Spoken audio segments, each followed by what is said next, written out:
My stepfather, Calvin, looked at the small velvet box I had placed on the table with absolute disgust before swiping it onto the marble floor. The sound of it hitting the tiles echoed through the silence of the room. He did not even bother to open it. My mother, Beatrice, stood beside him, adjusting her pearls, her face twisted in that familiar mix of pity and annoyance. "You are 32 years old, Sophia," she hissed loud enough for the entire party to hear. "And you are still bringing us cheap trinkets and eating our food. You are a freeloader, a parasite. We do not want your gift. We want you to leave and take your bad luck with you." I looked down at the box on the floor. Inside was the deed to their house fully paid off, along with a check for $500,000. I bent down, picked up the box, and dusted it off. I smiled at them, a calm, terrifying smile. "Okay," I said softly. "I will leave. But remember, you refused the gift." Before I tell you what happened when they finally realized what was in that box, let me know where you are watching from in the comments below. Please hit like and subscribe if you have ever been underestimated by the very people who are supposed to support you. My name is Sophia, and for years my family has viewed me as the black sheep. The failure. The one who did not marry rich or become an internet celebrity like my younger sister. Growing up in the affluent Buckhead district of Atlanta, appearances were everything.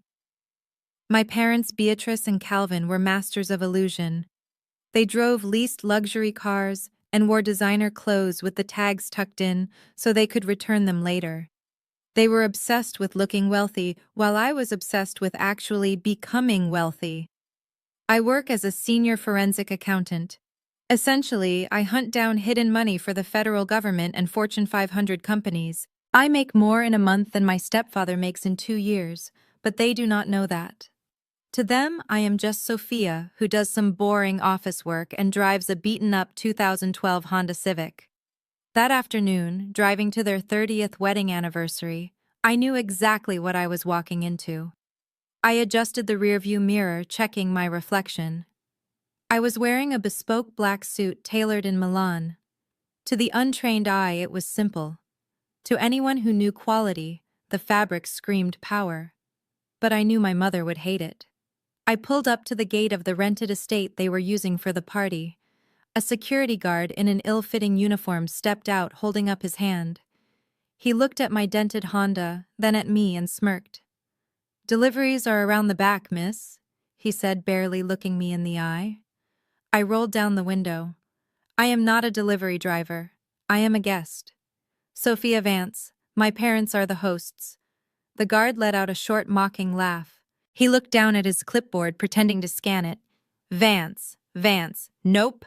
Don't see a Sophia Vance on the VIP list. Look, honey, if you are here to drop off the catering or clean the toilets, just go to the service entrance. We have Bentleys and Porsches coming through here. We cannot have this piece of junk blocking the driveway." I tightened my grip on the steering wheel. This was typical. My parents probably told security to filter out anyone who did not look the part. "Call Beatrice Vance," I said calmly. "Tell her Sophia is here." He rolled his eyes but grabbed his radio. A moment later, the wrought iron gates buzzed open, but not before he gave me one last dismissive wave. As I drove up the winding driveway, I saw my mother standing on the front porch. She was not smiling. She looked like she was about to have a stroke.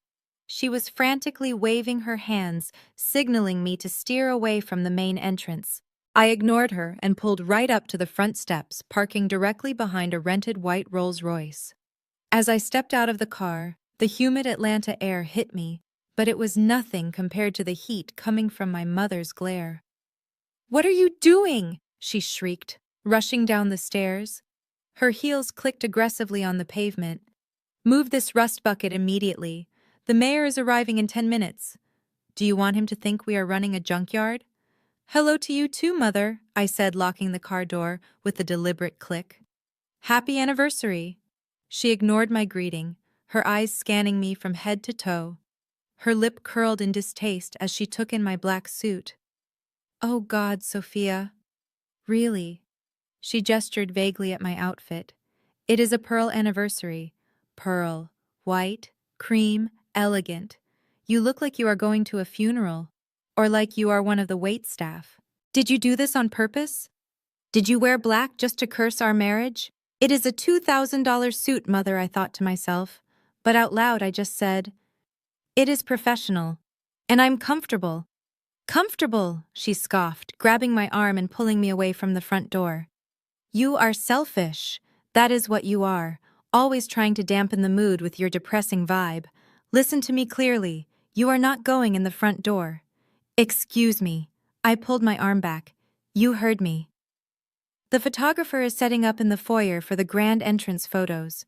I do not want you in the background ruining the aesthetic. You go around to the kitchen entrance and stay in the back until everyone is seated. I stared at her. She was serious. She wanted her own daughter to enter through the servants' entrance because my car and my clothes did not fit her Instagram aesthetic. Fine, I said. I did not want to cause a scene. Not yet. As I walked along the side of the house toward the kitchen, I passed the large bay windows of the dining hall. I could see the decorations inside. From a distance, it looked lavish. But up close, walking past the windows, I saw the truth. My forensic eye never turns off. I noticed the tags still dangling from the bottom of the silk drapes. Rental tags. I saw the floral centerpieces. They were high-quality silk, not real flowers. Reusable. And the silverware on the tables was mismatched, likely cobbled together from different rental sets to save money. It was all a facade. A desperate hollow shell of wealth, just like their love for me. I pushed open the heavy kitchen door and stepped into the chaos of the catering staff. The smell of roasted chicken and heavy perfume filled the air. My stepfather Calvin was standing by the island pouring himself a glass of expensive scotch. His tie was already loosened and his face was flushed. He looked up as I entered, his eyes narrowing. "Ah, look who decided to show up!" He boomed, his voice thick with false joviality that did not mask the disdain. The prodigal daughter. Or should I say the charity case? "Hello, Calvin," I said, brushing past a waiter carrying a tray of champagne. He blocked my path, swirling his drink. "You know your mother was crying this morning. She was worried you would not bring a gift. She said Calvin, Sophia is struggling, maybe we should not expect anything." But I told her nonsense. Sophia has been living rent-free in her grandmother's house for 10 years. Surely she has saved up enough pennies to buy her parents something nice for once. I felt a muscle in my jaw twitch. Living rent-free. That was the narrative they spun. The truth was, I had bought that house from the bank quietly when it was about to be foreclosed on 10 years ago. They had no idea I was their landlord. "I brought a gift," I said, patting my purse where the velvet box sat. "Do not worry." He laughed, a harsh barking sound. "Good. Because God knows you owe us. I raised you. I put a roof over your head when your real father ran off. And how do you repay me? By sulking around in cheap suits and driving a car that belongs in a compactor." He leaned in closer, his breath smelling of alcohol and expensive cigars. "Just try not to embarrass us today, Sophia. Your sister Jasmine is bringing her new husband, Kyle. He is a big shot in the tech world. Real money. Not whatever pennies you scrape together. Try to learn something from them."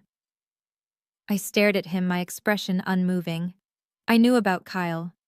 My team had been investigating a crypto scheme for the past 3 months. The name Kyle Jenkins was at the top of our suspect list. But Calvin did not know that. He only saw the rented Lamborghinis and the flash. "I will do my best, Calvin," I said. Just then, a roar of an engine echoed from the front driveway. It was loud, obnoxious, and demanding of attention. Calvin's face lit up like a child on Christmas morning. "That must be them," he shouted, forgetting about me instantly. He rushed out of the kitchen, adjusting his tie. Jasmine, Kyle. I stood alone in the kitchen, surrounded by strangers in catering uniforms. One of the servers, an older woman with kind eyes, looked at me. "Can I get you a drink, honey?" she asked softly. "You look like you need one." I smiled at her, a genuine smile this time. "Sparkling water, please. I need to keep a clear head. The show is just beginning." I took the glass and walked towards the swinging doors that led to the main hall. I could hear the applause. I could hear my mother's high-pitched fake laughter. I adjusted my cuffs, feeling the cool metal of my watch against my wrist. They wanted a show. They wanted to talk about money and success and worth. Well, I was about to give them a masterclass. I pushed open the doors and stepped into the lion's den. The heavy double doors of the kitchen swung shut behind me, muting the sound of the string quartet playing in the foyer. The air in here was different, thick with the scent of roasted duck and the sharp metallic tang of tension. Standing by the center island was Calvin, my stepfather. He was dressed in a tuxedo that was a size too small, the fabric straining against his midsection, a visual reminder of his refusal to accept reality. In his hand, he held a crystal tumbler filled with amber liquid. I recognized the bottle on the counter immediately. Johnny Walker Blue Label. $200 a bottle. It was an extravagant choice for a man who had called me 3 times last week claiming he could not afford to fix the leaking roof. He did not turn around when I entered, but I knew he sensed my presence. He took a slow, deliberate sip of the scotch, savoring it with a performance of wealth that made my stomach turn. I walked further into the room, my heels clicking on the tile, a sound that usually commanded respect in boardrooms, but here only seemed to annoy him. "Hello, Calvin," I said, keeping my voice neutral. He lowered the glass, but did not look at me. He stared at the catering staff, who were hurriedly plating appetizers, his eyes critical and demanding. Finally, he spoke, his voice low and laced with a familiar venom. "You have some nerve showing your face here, Sophia." I paused, placing my clutch on the counter. "I was invited. It is your anniversary." He spun around, then his face flushed a deep, unhealthy red. It was not just the alcohol. It was the rage that seemed to simmer just beneath his skin whenever I was around. "I am not talking about the party," he snapped. "I am talking about the first of the month. It came and went, Sophia. And my bank account is still looking lighter than it should be. Or did you forget about your obligations?" I stared at him, genuinely confused for a split second before the realization hit me. He was trying to shake me down. Again. Since I turned 18, Calvin had concocted this insane narrative that I owed him what he called a retroactive raising fee. He kept a mental ledger of every meal I ate, every pair of shoes he bought, and every field trip he paid for when I was a child. He believed I should be paying him back with interest. "I did not forget," I said, my voice hardening. "I transferred $2,000 to your personal account on the morning of the 1st. I have the transaction ID on my phone right now if you want to see it." Calvin scoffed, waving his hand dismissively as if my proof was irrelevant. $2,000. You say it like it is a fortune. Do you have any idea what it costs to maintain a lifestyle like this? To keep up this house? I bit the inside of my cheek to keep from laughing. I knew exactly what it cost to keep up the house, because I was the one paying the mortgage, the property taxes, and the insurance through my holding company. The $2,000 I gave him directly was supposed to be for groceries and utilities, but clearly it was being diverted elsewhere. "That is the agreed amount, Calvin," I said. "And it is more than generous, considering I do not actually live here." "Generous." He stepped closer, invading my personal space. The smell of scotch and stale tobacco was overwhelming. "You call that generous? After I took you in. After I raised another man's child as my own. You are ungrateful, Sophia. You have always been ungrateful. That money was gone the moment it hit the account. Bills pile up. Debts need to be paid." I looked him dead in the eye, my forensic accountant brain analyzing the situation instantly. His hands were shaking slightly. There was a sheen of sweat on his upper lip despite the air conditioning, and he was aggressive far more than usual. These were not the signs of a man paying utility bills. These were the signs of a man chasing a loss. "It was gone the moment it hit the account," I repeated slowly. "That is interesting, because I checked the transaction logs. The money cleared. So if it is gone, it did not go to the electric company." "Did the Falcons lose again this weekend, Calvin?" The silence that followed was deafening. The catering staff, who had been pretending to be invisible, suddenly stopped moving. The clinking of silverware ceased. Calvin froze, his eyes widening in shock that I had dared to voice his secret addiction out loud. I had hit the nerve. I knew about his gambling problem. I knew he spent his days at the off-track betting parlors or glued to sports betting apps chasing the high of a big win that never came. His face contorted, shifting from shock to pure, unadulterated fury. "How dare you?" he whispered, his voice trembling with rage. "You come into my house, drink my liquor, eat my food, and then you dare to judge me. You think you are better than me because you have a little desk job. You are nothing." He raised his arm. For a second, I thought he was going to hit me. Instead, he hurled the crystal glass across the room. It smashed against the floor just inches from my polished black boots. Shards of crystal exploded outward, scattering across the pristine white tiles. The amber liquid splashed onto my trousers, leaving a dark stain on the expensive fabric. A young waitress gasped and dropped a spoon, the sound ringing out like a gunshot in the tense room. Calvin stood there, his chest heaving, his eyes wild. He pointed a shaking finger at the mess on the floor. "Clean it up," he barked. I looked at the shattered glass, then back at him. "Excuse me," I said. "Clean it up," he shouted, his voice cracking. "Since you want to act like you know everything, you can make yourself useful. That is the only thing you are good for anyway. Cleaning up messes. You are not a guest here, Sophia. You are a freeloader. Now get on your knees and clean up my floor before the real guests see it." The disrespect was absolute. He wanted to humiliate me. He wanted to break me down in front of the staff to remind me of my place in his hierarchy. He expected me to cry. He expected me to run away or to beg for his forgiveness. But I was not the scared little girl he used to bully anymore. I was a grown woman who held the deed to the very floor he was standing on. I took a deep breath, smoothing the front of my jacket. I did not look at the mess. I looked straight at him, channeling every ounce of cold, professional detachment I used when interrogating white-collar criminals. "No," I said simply. Calvin blinked, taken aback. "What did you say to me?" I said. "No. I am not your maid, Calvin. And I suggest you be careful. Stress is bad for your blood pressure, and you are going to need your health for what is coming next." I turned my back on him. I could hear him sputtering, choking on his own rage, grasping for words that would hurt me. "You walk away from me and do not ever come back," he screamed at my back. "You are cut off. Do you hear me? Not another dime." I walked toward the swinging doors, stepping carefully over the broken glass. I did not look back. Let him think he had the power. Let him think he could cut me off. It would only make the moment I cut the power to this entire house all the more satisfying. I pushed through the doors and into the hallway, leaving the toxicity of the kitchen behind, only to prepare myself for the circus that awaited me in the dining room.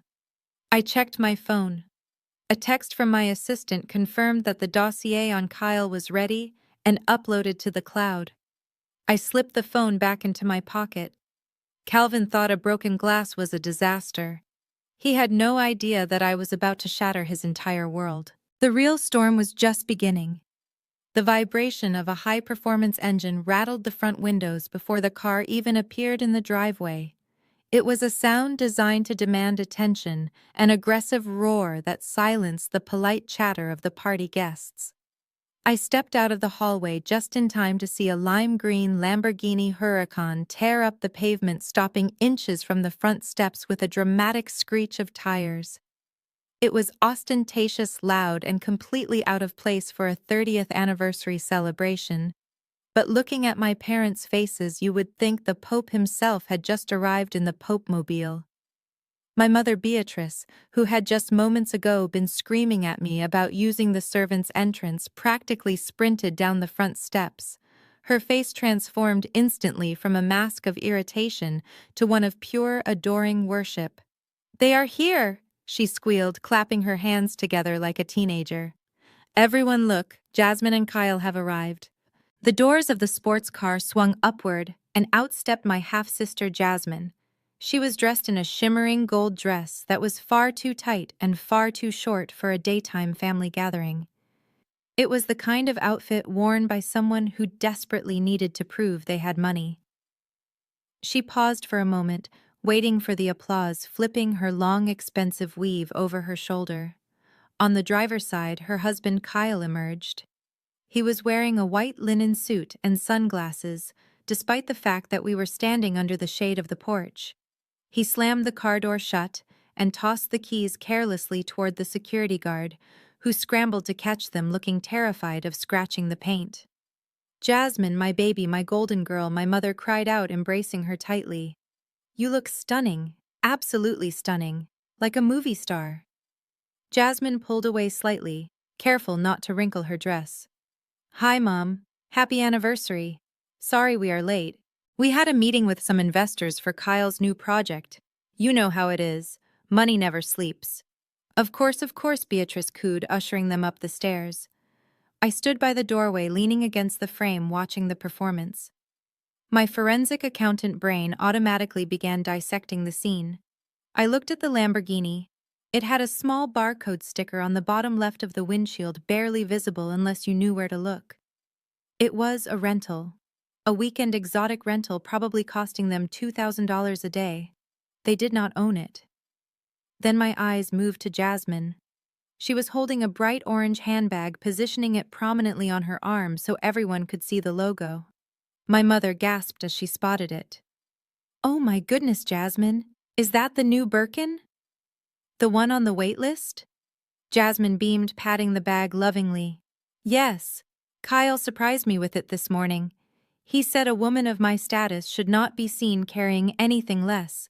It cost $20,000, but he said I am worth every penny." The guests oohed and awed, staring at the bag with envy. My mother looked like she might faint from pride, but from where I was standing I could see the truth. I own 2 authentic Birkins kept in dust bags in my climate-controlled closet. I know the stitching, I know the hardware. The gold plating on Jasmine's bag was a shade too yellow.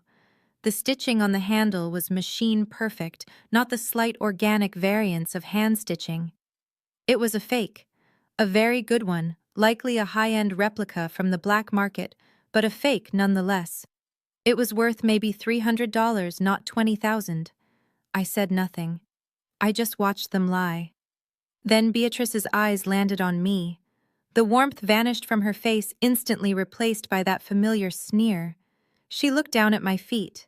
I was wearing a pair of custom-made Italian leather boots. They were understated, handcrafted from the finest calfskin, and cost more than the catering for this entire party. They were built for comfort and power, designed for women who walked into boardrooms and took control. "Sophia," Beatrice said, her voice dripping with disdain. "Why are you standing there like a statue? And look at those shoes. Heavens! Did you pick those up at a flea market? They are so clunky. Look at your sister's heels. Those are Louboutins. That is class. You really need to stop buying your clothes from thrift bins if you want to be taken seriously." Jasmine giggled, covering her mouth with her manicured hand. "Oh, Mom, stop. Not everyone has my taste. Besides, maybe Sophia likes the construction worker look. It suits her lifestyle." I felt a flash of irritation but forced my face to remain neutral. My construction worker boots were bespoke. Her Louboutins were from 3 seasons ago, and judging by the scuff on the heel, she had bought them secondhand. But I let them have their moment. Then Kyle stepped forward. He took off his sunglasses, revealing eyes that were cold and arrogant. He looked me up and down, not with desire, but with the kind of dismissive appraisal one gives to a piece of furniture they intend to throw away. He ran a hand through his gelled hair and smirked. "Hey, Sophia," he said, his voice loud enough to carry over the crowd. "Good to see you. I was asking Jasmine if you were going to make it. I know gas prices are up, figured that might be a struggle for you right now." I smiled tightly. "Hello, Kyle. I managed just fine." He chuckled, shaking his head as if I were a cute but dim child. Good. Listen, I was actually going to text you. My new crypto startup Metacoin is exploding right now. We are moving into a new office downtown next month. We are looking for support staff. You know, someone to handle the coffee runs, organize the filing cabinets, keep the break room tidy. He paused for effect, looking around at the guests to make sure they were listening to his benevolence. "It pays $15 an hour," he continued. Which, let's be honest, is probably double whatever you are making doing your little freelance bookkeeping gigs. Plus, you would get to be around real entrepreneurs. You could learn a thing or two about how the real world works. I told the HR manager I would put in a good word for you, as a favor to the family. The crowd chuckled. My stepfather Calvin slapped Kyle on the back, grinning. That is generous of you, son. Very generous. Sophia, you should thank him. It is not every day you get offered a job at a billion-dollar company. I looked at Kyle. I looked at his smug, self-satisfied face. He talked about Metacoin like it was the next Apple. What he did not know was that my team at the agency had been tracking Metacoin's wallet addresses for months. We knew it was a classic Ponzi scheme. We knew he was using new investor money to pay for that rental Lamborghini and that fake bag. We knew he was hemorrhaging cash and was currently under investigation by the SEC for securities fraud.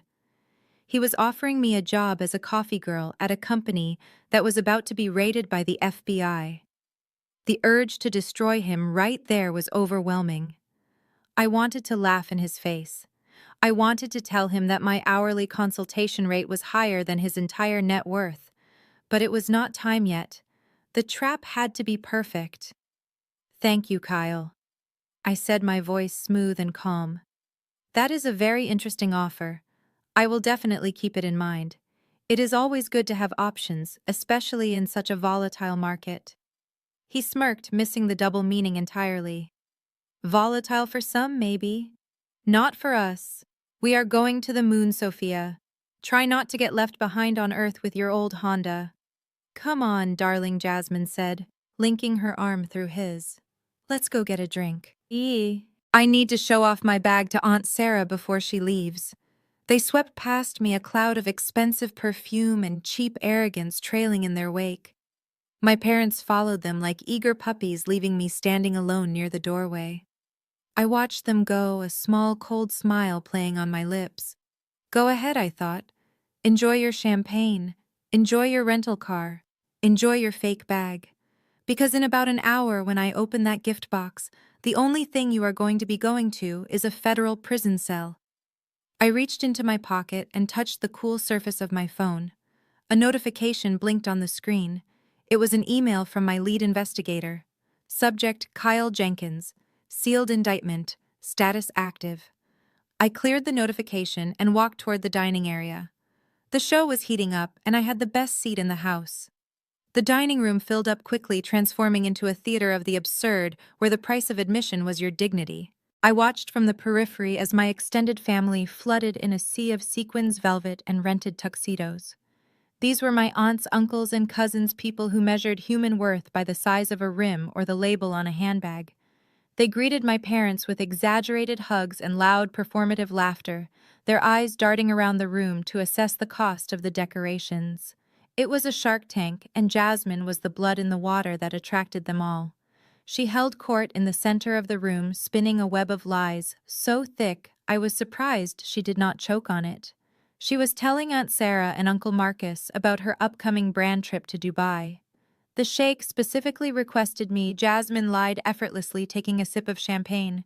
They are flying us out on a private jet. Total luxury. I might even look into buying a vacation property on the Palm Jumeirah while we are there. Kyle says real estate in the Middle East is the next big boom. The guests gasped in admiration, hanging on her every word. I stood near the wall, sipping my sparkling water, fighting the urge to roll my eyes. I knew for a fact that Jasmine's passport had expired 2 years ago, and the only trip she had booked was a weekend in Miami that was currently being disputed by her credit card company. But nobody here cared about the truth. They only cared about the glitter.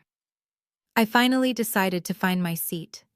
I scanned the long, elegantly set main table where my parents sat at the head, flanked by Jasmine and Kyle. There were name cards placed on fine china plates, written in calligraphy. I walked down the length of the table looking for my name. It was not next to my parents. It was not next to my cousins. It was not even at the end of the main table. I found my place sitting at a small, wobbly card table pushed into the corner near the swinging kitchen doors. It was the kind of table you set up for children who are too loud to sit with the adults. There was no crystal wine glass at my seat, just a generic water tumbler. The napkins were paper, not linen. It was a calculated petty insult designed to make me feel small, to remind me that in the hierarchy of the Vance family, I was barely above the hired help. I sat down, my back straight, my expression unreadable. I pulled out my phone to check on the status of the foreclosure paperwork, finding comfort in the cold, hard facts of the law amidst this emotional circus. "Oh, look who is sitting all the way over there!" a shrill voice called out. I looked up to see Aunt Patrice looming over me. She was a heavy-set woman who wore too much jewelry and had a habit of asking invasive questions under the guise of concern. She held a glass of red wine dangerously close to my shoulder. "Hello, Aunt Patrice," I said politely. She pursed her lips, looking me up and down. "Still wearing black, I see. And still single. I heard your cousin Vanessa just got engaged to a neurosurgeon. He bought her a ring the size of a grape. When are you going to settle down, Sophia? Or are you too busy with your— what is it you do again? Filing papers." "I am a forensic accountant, Aunt Patrice," I corrected gently, "and I am focusing on my career right now. I am very happy." "Happy," she scoffed. "A woman is not happy without a husband, dear.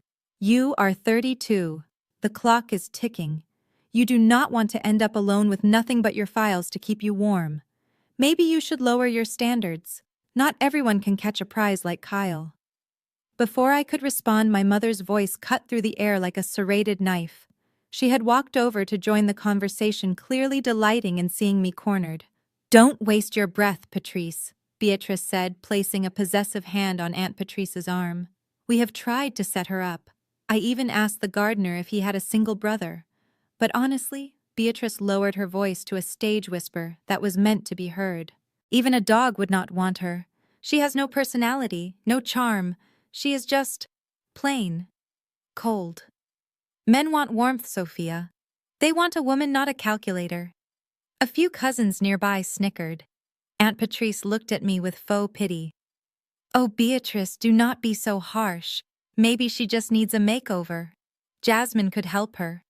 I picked up my water glass, my hand perfectly steady. The insult was vile, designed to strip me of my femininity and my humanity. But coming from a woman who was technically homeless and living in a house owned by the daughter she despised, the words lost their sting. They were just noise. "I think I will pass on the makeover," I said calmly. "I prefer to rely on my intelligence rather than my contouring." My mother glared at me, her mouth opening to deliver another barb, but she was interrupted by a loud, booming laugh from the main table. It was Kyle. He was standing up, holding a glass of wine, surrounded by Uncle Marcus and several other male relatives who were listening to him with rapt attention. "The thing about the blockchain," Kyle announced, his voice projecting across the room, "is that it is totally untraceable, tax-free wealth. See, when I bought the Lamborghini, I wrote it off as a marketing expense for Metacoin. That is the beauty of decentralized finance. You can wash your assets through the crypto wallets and the IRS cannot touch you. It is a loophole for the smart guys.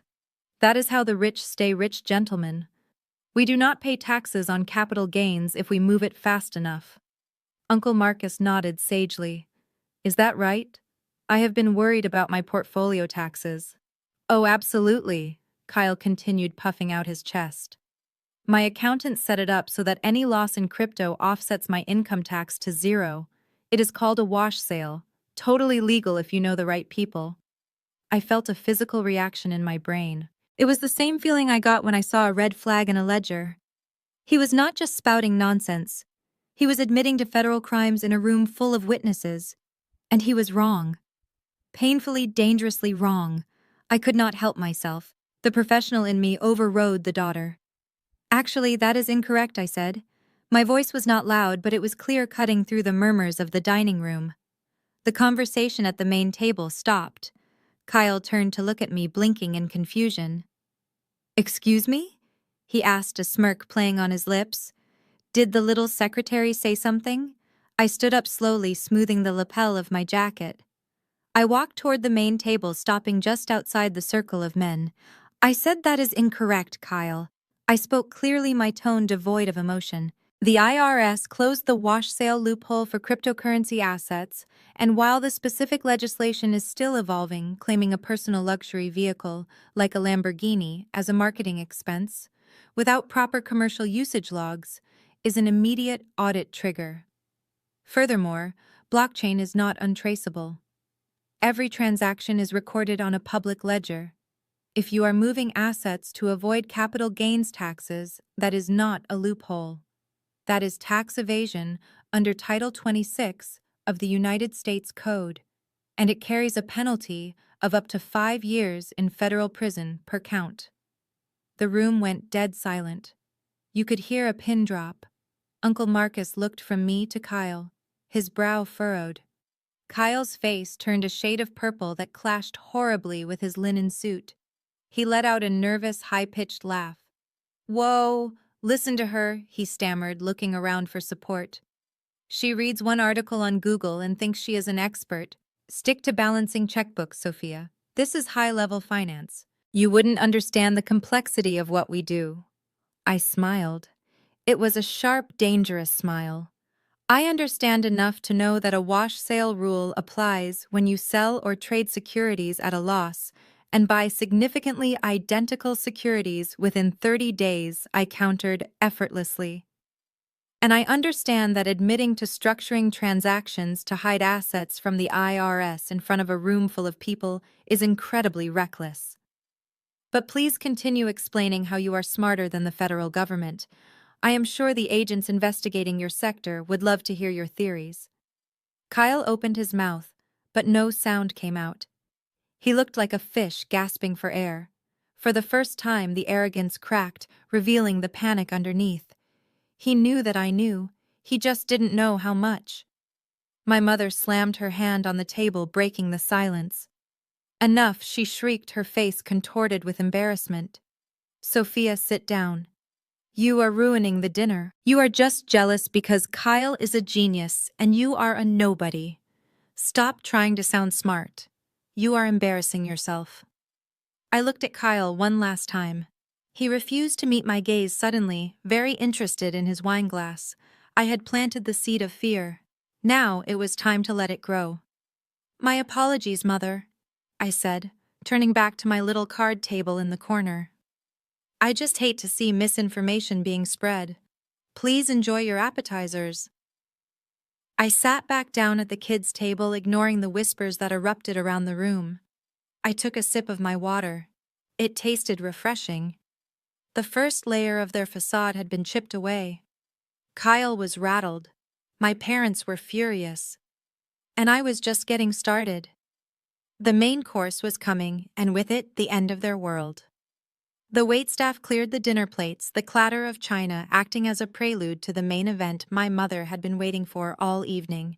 Beatrice tapped her spoon against her champagne flute, a sharp, piercing sound that silenced the room instantly.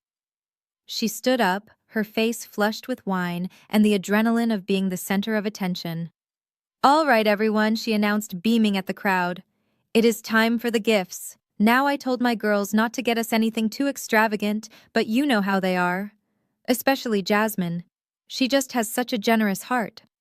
She gestured dramatically toward Jasmine, who was already standing holding a large, shimmering gold envelope tied with a silk ribbon.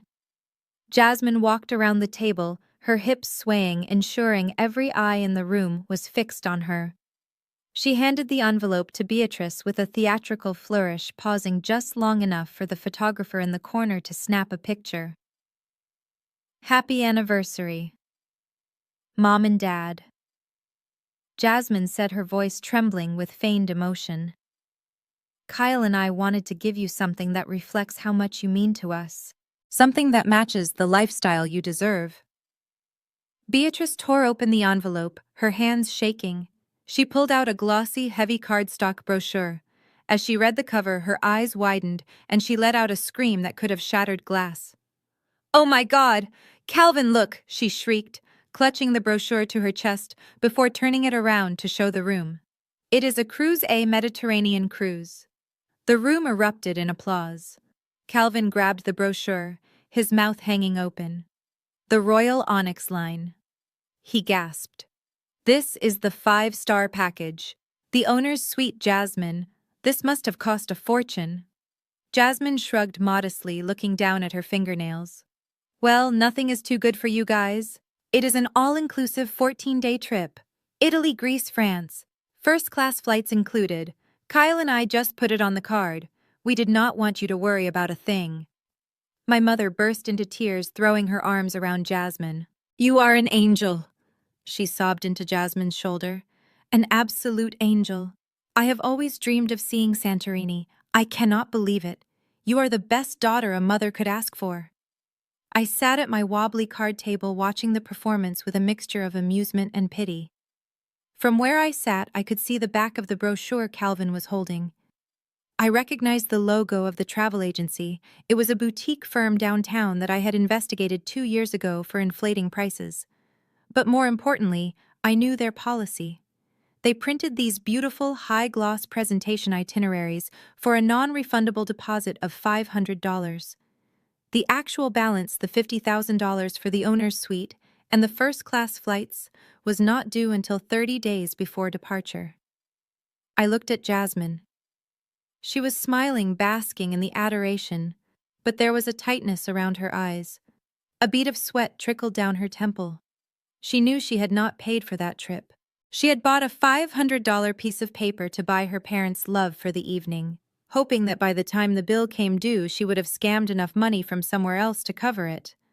Or more likely, she would come up with some excuse about a scheduling conflict or a travel ban to cancel it later, keeping the glory without paying the price.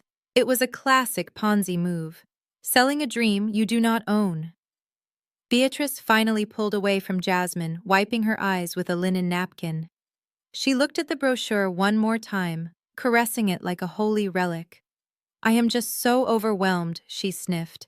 This is real love. This is what family does. They sacrifice to make each other happy. Then the atmosphere in the room shifted. The warmth that had filled the space during Jasmine's reveal evaporated instantly as Beatrice turned her head slowly, deliberately toward my corner. The guests followed her gaze. 50 pairs of eyes landed on me.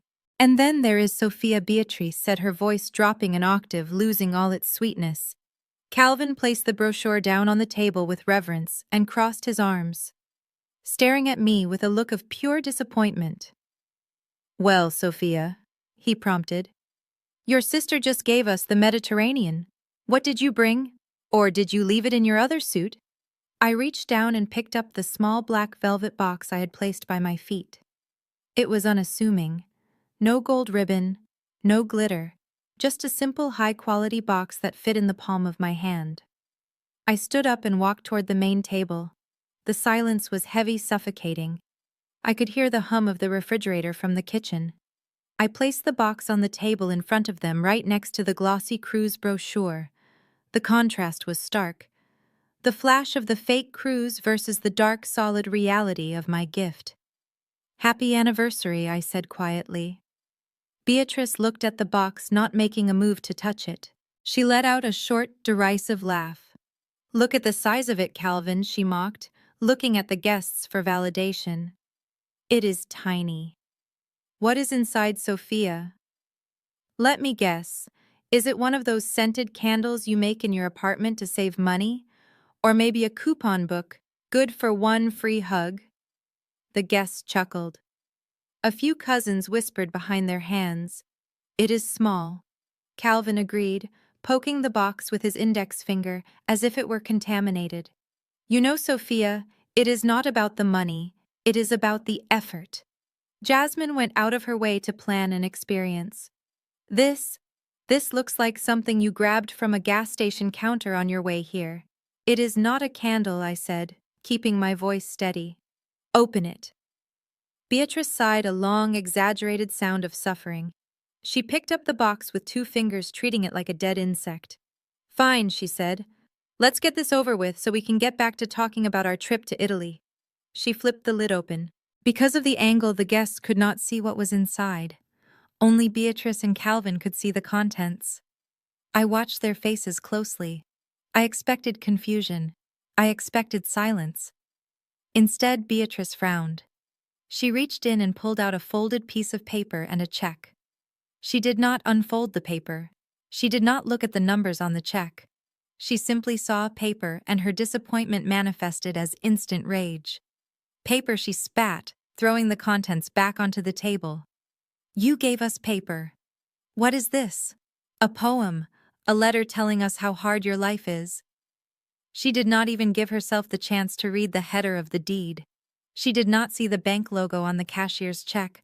She was so blinded by her prejudice, so convinced of my failure, that she could not recognize a fortune when it was staring her in the face. "I cannot believe you," Calvin shouted, slamming his hand on the table, causing the silverware to jump. "We are celebrating 30 years of building this family, and you insult us with this. Jasmine gives us a vacation.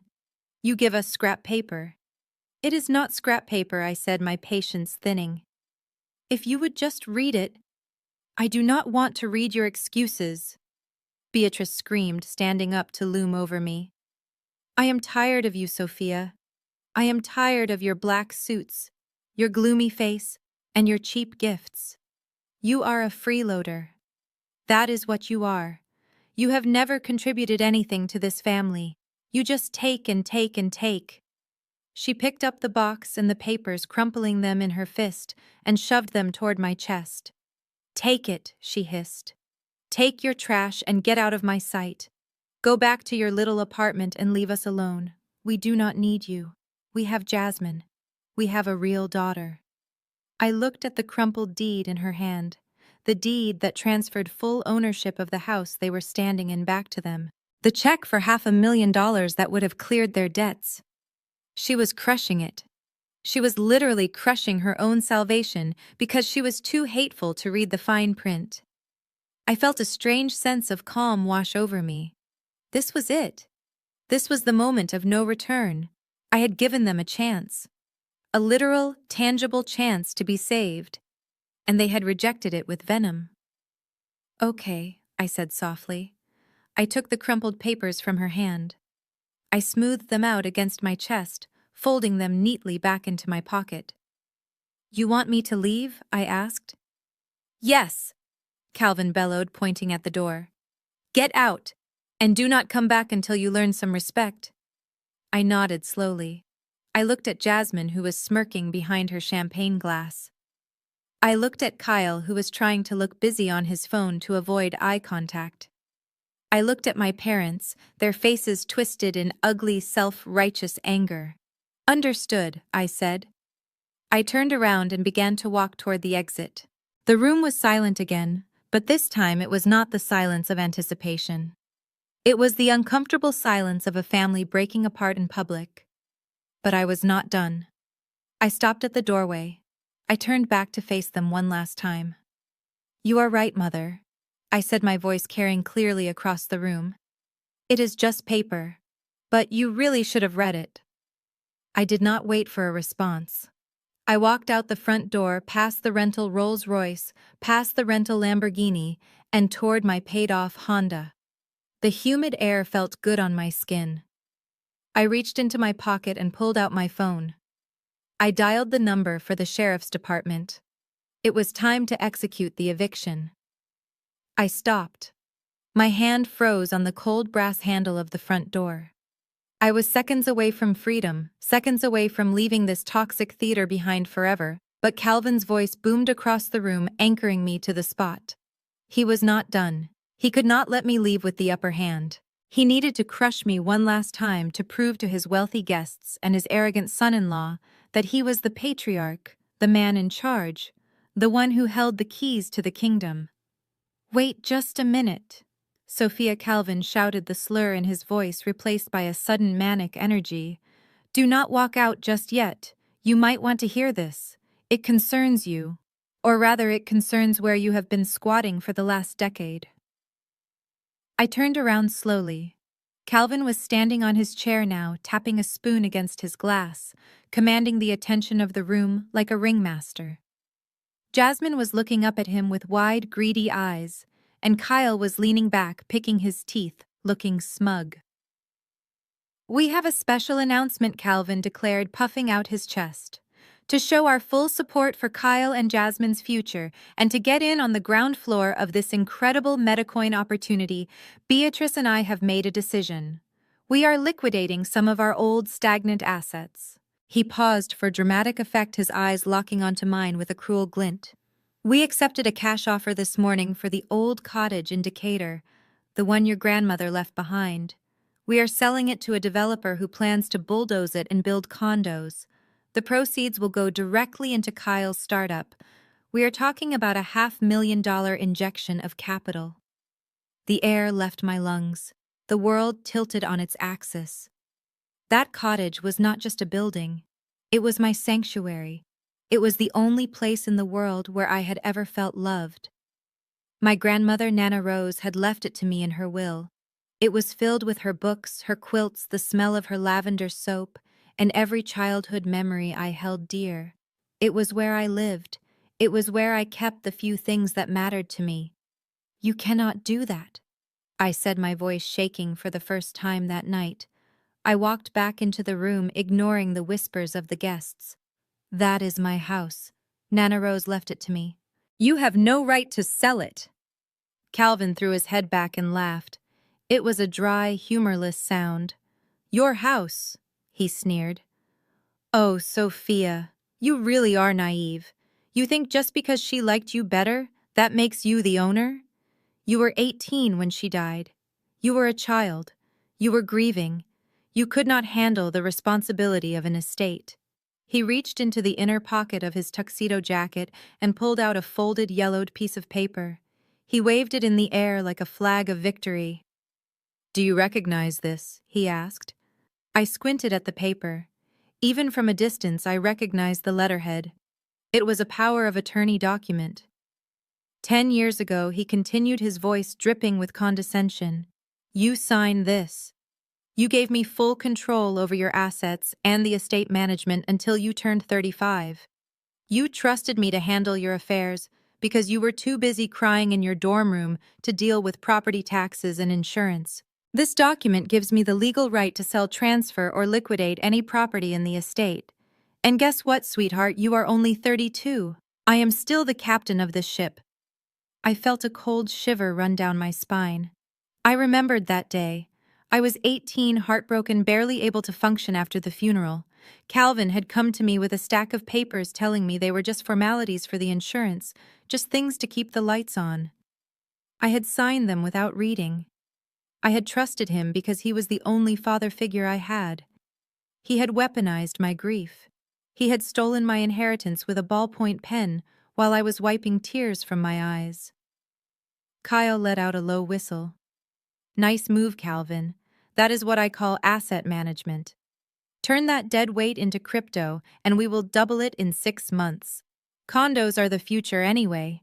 Nobody wants those old drafty shacks." Beatrice chimed in, looking at me with pure malice. "It is for the best, Sophia. You have been hoarding that house for too long, filling it with your junk. It is time the money served the family. Jasmine deserves a start in life. You can find an apartment, maybe get a roommate. It is time you grew up." They were going to bulldoze my grandmother's garden. They were going to destroy the porch where she taught me to read.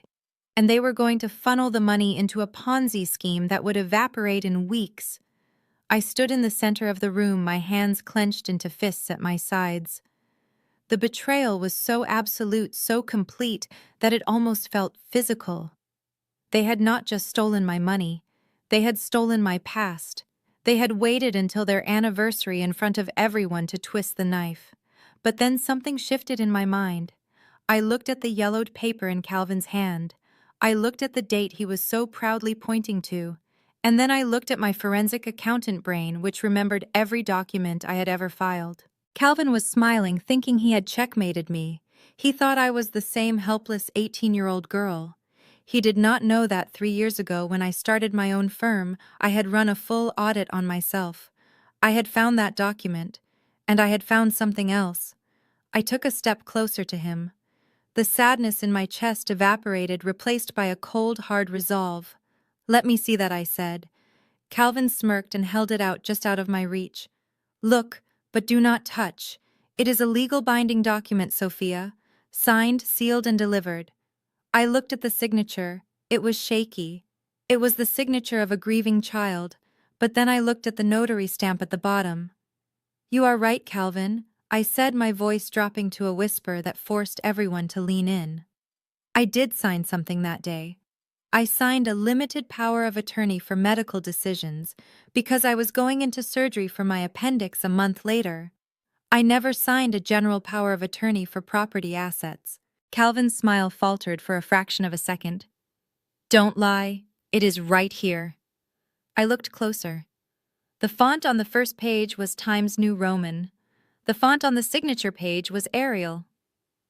"That is a Franken document," I announced loud and clear. "You took the signature page from my medical release form and stapled it to a property management contract. And look at the date on the notary stamp, Calvin." I pointed a finger at the paper. "The date is August 15th, 2012. I was in London on a study abroad program that entire month. My passport stamps prove it. I was not even in the country to sign that document in front of a notary." The room went silent. Kyle stopped picking his teeth. Beatrice stopped drinking her wine. Calvin looked at the paper, his hands suddenly trembling. That is a clerical error," he stammered, sweat beading on his forehead. "The notary must have put the wrong date." "It is not an error," I said, stepping forward until I was toe-to-toe with him. "It is forgery. It is fraud. And attempting to use a forged document to sell a property you do not own is a felony. You are not selling my house, Calvin. You are handing me the evidence I need to put you away." I reached out and snatched the paper from his hand before he could react. He lunged for it, but I stepped back. "Give that back," he screamed, his face turning purple. "No," I said, folding the paper and sliding it into my pocket next to the deed. "This is going into the evidence file. You wanted a war, Calvin? You wanted to take the only thing I had left. Congratulations, you just declared war on a federal investigator. And unlike you, I do not bluff." I looked at Kyle, who was suddenly looking very interested in the exit. "And you, Kyle," I said. "You better hope your investors do not find out you are trying to fund your company with stolen real estate." The atmosphere in the room had shifted from a party to a crime scene. I could feel the panic radiating off my parents. They had pushed too far. They had tried to take the one thing that was sacred, and in doing so they had handed me the weapon I needed to destroy them. I turned back to the door, my heart pounding not with fear, but with the thrill of the hunt. The gloves were off. Calvin stood there clutching the empty air where the forged document had been his face, a portrait of impotent rage. He opened his mouth to scream again, to demand the paper back, to call security, anything to regain control of the narrative he was losing so rapidly. But before he could unleash another tirade, a hand clamped firmly onto his shoulder. It was Kyle. The golden boy stepped forward, physically moving my stepfather aside, as if he were a piece of furniture that had served its purpose. Kyle adjusted his white linen jacket, flashed a blindingly fake smile at the shocked guests, and then turned his attention to me. The shift in the room was palpable. Calvin was the brute force, the bludgeon, but Kyle was the manipulator, the snake who believed he could charm the birds out of the trees before eating them. He walked toward me slowly, casually, one hand in his pocket, the other holding his wine glass by the stem. He shook his head with a look of exaggerated disappointment, like a teacher dealing with a slow student. "Sophia, Sophia, Sophia," he sighed, stopping just inside my personal space. His cologne was overpowering, a musk that smelled like money and desperation. "Let's all take a deep breath here. You are getting everyone worked up over nothing. You are being emotional, and quite frankly, it is hysterical." I stared at him, my expression unmoving. "I am not emotional, Kyle. I am legal. There is a difference. Your father-in-law just admitted to forgery." "That is not nothing." Kyle chuckled, a dismissive sound that grated on my nerves. "See, this is the problem with people like you. You get hung up on the small print. You get obsessed with the technicalities, and you miss the big picture. You are looking at a tree and missing the forest, while I am busy buying the forest and turning it into a lumber empire." He turned to the guests, spreading his arms wide. What Sophia fails to understand, because she has never operated at this level of business, is that we are talking about vision. We are talking about the future. That cottage she is so attached to. It is a rotting pile of wood in a zip code that is barely up and coming. It is a liability. It is a dead asset. It sits there collecting dust, bleeding money in taxes and insurance. It is a zero on the balance sheet. He turned back to me, his eyes cold behind his smile. "But I have a vision, Sophia. I am not just going to sell the land. I am going to tokenize it. We are going to take that property, put it on the blockchain, and fractionalize ownership into NFTs. Investors from Tokyo to London will own a piece of the digital rights to the development. We are turning a dead asset into a liquid global commodity. It is revolutionary. It is Web 3. It is the kind of innovation that changes generational wealth." I listened to him spew this word salad of buzzwords, and my forensic brain almost short-circuited. He was describing a securities offering, an unregistered, unregulated securities offering backed by a property he did not own using a forged title. It was not just a Ponzi scheme. It was a federal crime so blatant it was almost impressive in its stupidity. "Kyle," I said, keeping my voice level, "you cannot tokenize a property you do not hold the deed to. And selling fractionalized ownership in real estate without filing with the SEC is illegal. It is called an unregistered securities offering. You are talking about committing fraud on an international scale." Kyle rolled his eyes, stepping closer until he was looming over me. He wanted to intimidate me. He wanted me to back down. "There you go again," he said, shaking his head. "SEC. Filings. Rules. That is old world thinking, Sophia.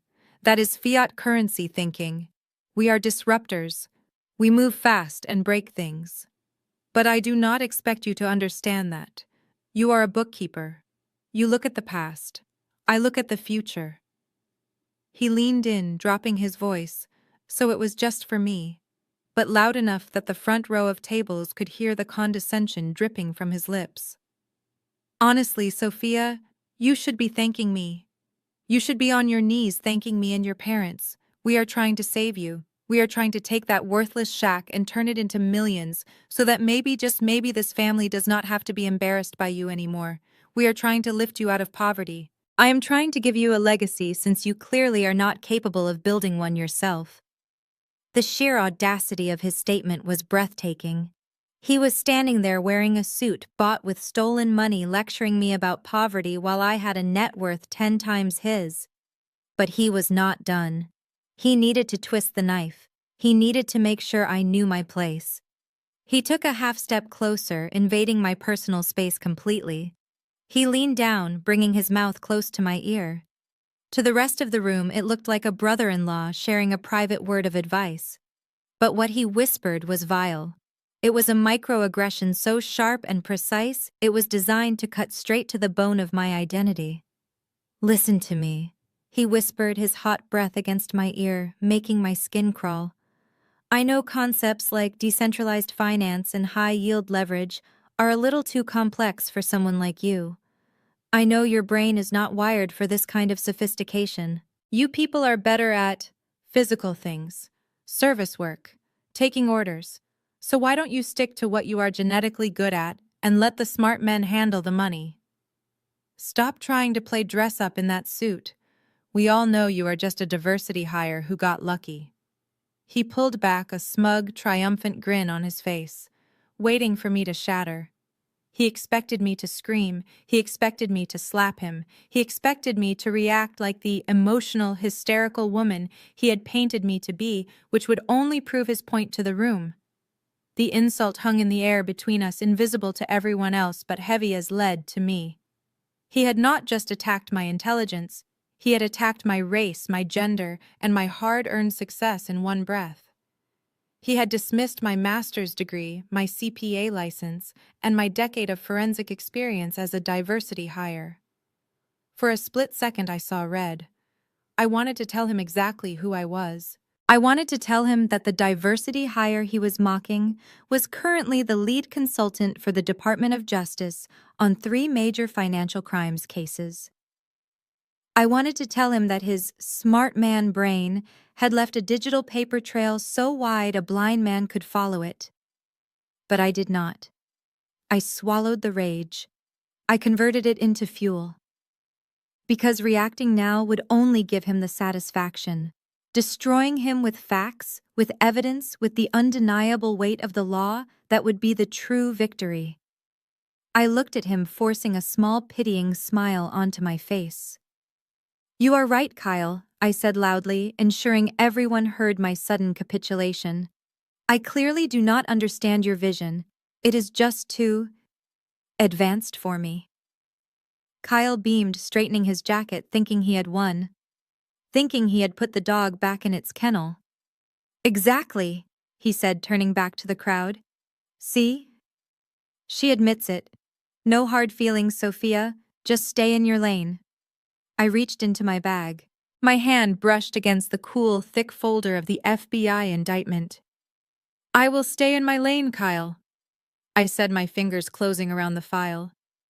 "But before I go, since you are so keen on educating me about the future, I think you should see the present. You said you wanted to turn that house into a token. Well, I have a token for you too." I pulled the box toward me, the one my mother had discarded. But instead of putting it away, I opened it fully. I bypassed the deed to the house. I reached for the thickest file at the bottom, the one bound with a red rubber band. "I think you should read this," I said, my voice turning to ice. "It is a little light reading about your future." I tossed the file onto the table. It slid across the linen tablecloth, knocking over a crystal salt shaker, and came to a rest right in front of his white linen suit. The cover page was facing up. The bold black letters were impossible to miss even from a distance. United States District Court. Sealed indictment. Defendant Kyle Jenkins. Charges wire fraud securities. Fraud money laundering. Kyle looked down. His smug smile froze. His eyes bulged. The color drained from his face so fast he looked like a corpse standing upright. "What? What is this?" he whispered, his voice cracking. "It is your lane, Kyle," I said. "And you are about to crash." The silence that followed my declaration to Kyle was heavy, but it was not the silence of surrender. It was the calm before the storm. Kyle was staring at the indictment, his hands shaking so violently that the paper rattled against the table. He was trapped in his own nightmare, unable to speak, unable to spin a lie that could counter federal charges. But my mother Beatrice was not looking at the indictment. She was not looking at Kyle's terror. She was looking at me, and in her eyes I saw a desperation that bordered on madness. She did not understand wire fraud or securities laws. She only understood that I was ruining her moment. I was ruining the image of the perfect family she had curated for 3 decades. And she was not going to let me win. She marched around the table, her heels striking the floor like hammer blows. She snatched the forged power of attorney from Calvin's hand and slammed it down in front of me, right on top of the indictment I had just served to Kyle. "I do not care about your little printed papers," she screamed, her voice shrill and breaking. "I do not care what lies you are spreading about Kyle. He is a businessman. He has enemies. That means nothing. What matters is this house. What matters is that you do what you are told." She grabbed a pen from the table and shoved it toward my chest. The tip dug into the fabric of my suit, leaving a small ink stain, but I did not flinch. "Sign it," she commanded. "Sign the consent form, right now, in front of everyone. Show them that you are a supportive sister. Show them that you are not a selfish, jealous little witch who wants to destroy her family's happiness." I looked at the pen. I looked at her manic, contorted face. She was trembling, sweat ruining her heavy makeup. She looked less like a matriarch and more like a cornered animal. "I will not sign it, Mother," I said calmly. "I will never sign it.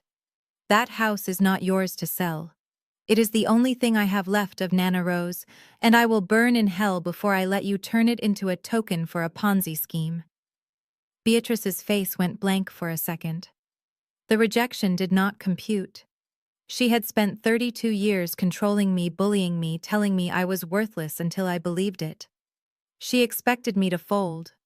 She always expected me to fold. When I did not, something inside her snapped.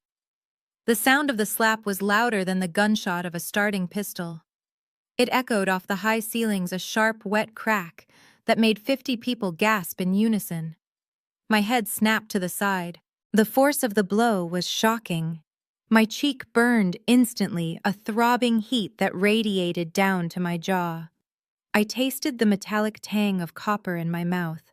My lip had split against my teeth. The room froze. The waiters stopped moving. The music seemed to die. Even Kyle looked up from his indictment, his eyes wide.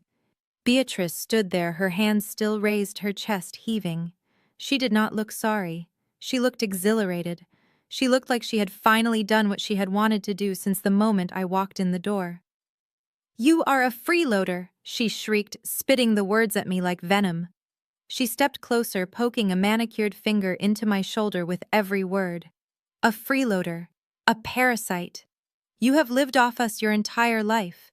You sucked the life out of me when you were born, and you are sucking the money out of us now.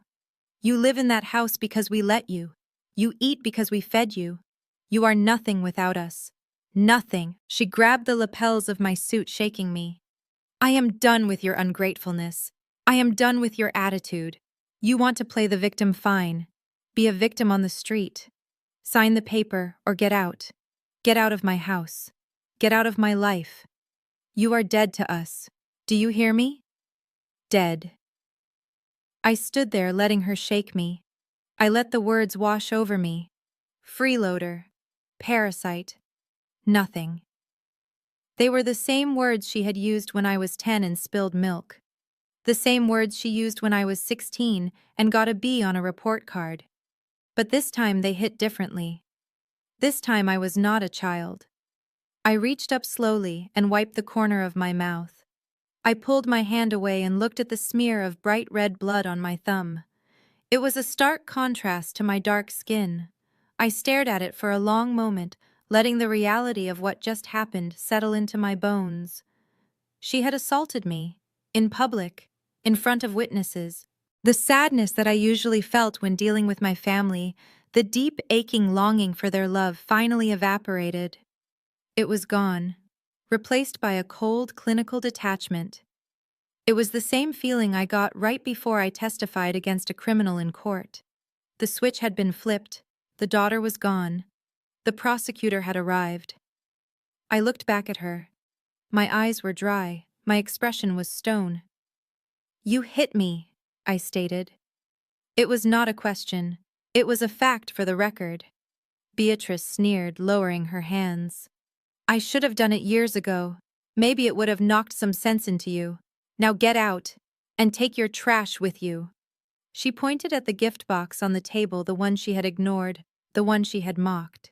I smoothed my jacket. I adjusted my collar. I looked at the blood on my thumb one last time, then wiped it on a napkin. "Okay," I said. My voice was terrifyingly soft.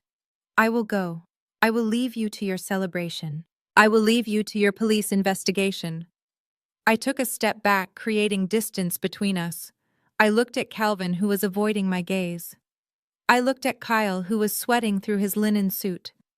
And finally, I looked at Beatrice, who was standing tall, thinking she had won because she had struck the first blow. But before I walk out that door, I said, my voice rising just enough to command the room, "There is one last thing. You called me a freeloader. You said I have never contributed. You said I am nothing without you." I pointed to the black velvet box sitting open on the table. The indictment was out of it, but the bottom layer was still untouched. "You refused to look in the box, Mother. You were so busy insulting me that you missed the punchline. You saw the indictment for Kyle, but you did not see the papers underneath it. Beatrice rolled her eyes. I do not care about your papers, Sophia. Leave? I ignored her. I walked back to the table. The guests parted for me like the Red Sea. I picked up the box. I reached inside and pulled out the final stack of documents. It was bound in a blue legal folder. You should care, I said, because this paperwork answers the question you asked earlier. You asked who has been paying for this lifestyle. You asked who has been keeping the lights on. I held up the document. This is the deed to this estate, 1204 Oakwood Drive, and attached to it is the mortgage payoff confirmation from the bank. Beatrice froze. What are you talking about? We pay the mortgage. We pay the bank every month. I shook my head slowly. No, Mother. You pay a shell company called Vancorp Holdings. You have been paying them for 10 years. And do you know who owns Vancorp Holdings? I let the silence stretch. I let the horror creep into her eyes. I do, I whispered. I tossed the deed onto the table next to the indictment. I bought your debt 10 years ago when you were about to be foreclosed on. I saved you. I have been your landlord for a decade. Every time you called me a freeloader, you were living under a roof that I provided. Every time you told me I was worthless, you were eating food bought with the leniency I granted you on your late rent payments. I leaned in close, so close I could see the cracks in her foundation. I am not the parasite, Mother. I am the host, and I just decided to start the eviction. The silence in the room was absolute, a heavy, suffocating blanket that settled over the guests as the reality of my previous statement sank in. Beatrice was still staring at the deed on the table, her mouth opening and closing like a fish out of water, unable to comprehend that the daughter she despised was the owner of the roof over her head. But I did not give them time to process the shift in power. I did not give them a moment to recover or to spin a new narrative. I had promised them a gift, and I was going to deliver it in full. I reached back into the black velvet box. It looked so small, so innocuous, sitting there on the white linen tablecloth, yet it held the power to dismantle their entire manufactured reality. There were 3 dossiers inside, color-coded for simplicity, because I knew my family struggled with complex truths. I bypassed the blue folder containing the house documents that were already on the table. My hand hovered over the remaining 2. I chose the green one first. Green for envy, green for greed, green for money, or in this case, the complete lack thereof. I pulled the thick file out. It was heavy bound with a metal clip, the edges of the papers sharp and crisp. I turned my gaze to Kyle, the golden boy, the tech genius, the man who had just moments ago leaned into my ear and whispered that I was a diversity hire who was genetically incapable of understanding finance. He was still standing there, but his posture had collapsed. The smug arrogance had been replaced by a feral, cornered look. He was watching my hands, watching the file, and I could see the sweat beading on his upper lip, ruining his foundation. "This one is for you, Kyle," I said, my voice cutting through the humid air. I did not hand it to him politely. I did not slide it across the table. I threw it. The heavy file spun through the air and struck him square in the chest with a dull thud before falling onto his empty dinner plate. The impact seemed to wake him from his trance. He looked down at the cover. There was no title, just the official seal of the Federal Bureau of Investigation printed in stark black ink. "Go ahead," I urged, stepping closer. "Open it. You wanted to educate me about the future of finance. You wanted to explain how the blockchain makes you untouchable. I think you will find the contents very educational." Kyle's hands were shaking so violently that he struggled to lift the cover. When he finally did, his eyes locked onto the first page. It was a printout I had generated only 3 hours ago from a secure federal database. It was a seizure warrant. His face turned a color I had never seen on a human being before, a sickly, translucent gray. He looked like he was going to vomit right there on the rental tablecloth.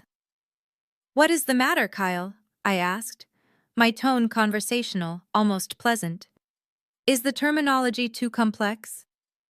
Let me break it down for you. You are not the CEO of a revolutionary tech startup.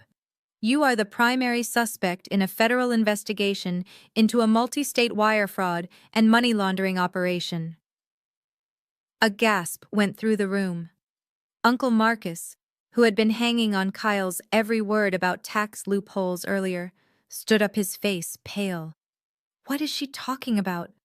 Kyle Marcus demanded, his voice trembling. "You said Metacoin was a sure thing. You said my 50,000 was safe." I turned to Uncle Marcus. "I am sorry, Uncle Marcus. Your 50,000 is not safe. It is not even in a crypto wallet. It is gone." I turned back to Kyle, who looked like his legs were about to give out. "Tell them, Kyle," I commanded. "Tell them what you really do. Or should I?" He could not speak. His mouth worked, but no sound came out.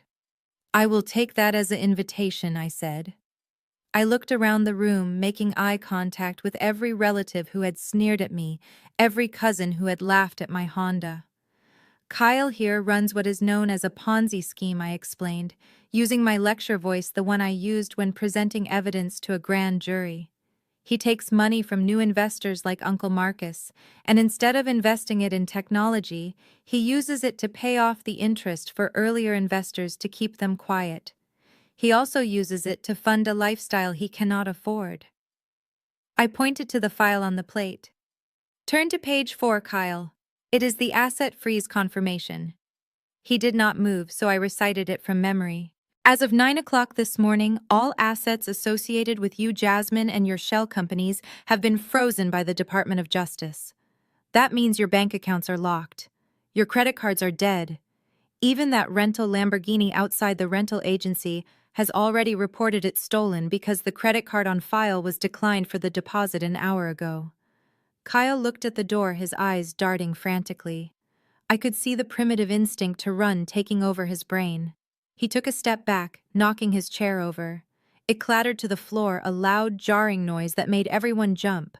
"That is a lie," he screamed, but his voice was high and thin, cracking under the weight of his fear. "She is lying. She forged these. Just like she said her dad forged the deed. She is jealous." I laughed. It was a cold, genuine laugh. "I do not need to forge anything, Kyle. I am a senior forensic accountant. I track money for a living. And do you know what I found when I looked into your accounts?" I took a step closer, driving him back until he bumped into the wall. "I found nothing. You have been bankrupt for 3 months. You have maxed out 12 credit cards in Jasmine's name. You have taken out predatory loans to pay for this party. You are not a billionaire.